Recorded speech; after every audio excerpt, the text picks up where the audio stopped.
Здравейте, казвам се Кристиян Нинов и правя това видео като допълнение към моето резюме с цел да ви дам по-ясна представа за мен като човек и като професионалист. На 28 години съм и съм от град Русе. Преди 6 месеца се завърнах в България след 4 години живот в Нидерландия, изключително изграждащ период, който ме направи по-зрял, по-адаптивен и по-осъзнат. В момента с половинката ми изграждаме живота си отново тук. В професионална среда съм спокоен, уравновесен и много отговорен човек.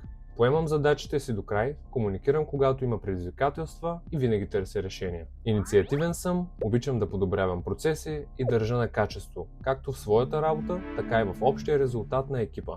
Извън работата съм човек с любознателен характер и широки интереси. Занимавам се активно с спорт, обичам да чета книги, обичам киното и актьорството. Наскоро започнах в аматьорска театрална трупа. Имам също афинитет към технологиите и обичам да правя подобрения в дома си.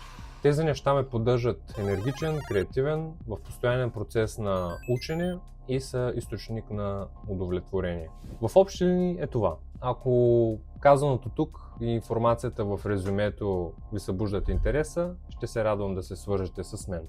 Благодаря ви за отделеното време и ви пожелавам хубав и усмихнат ден!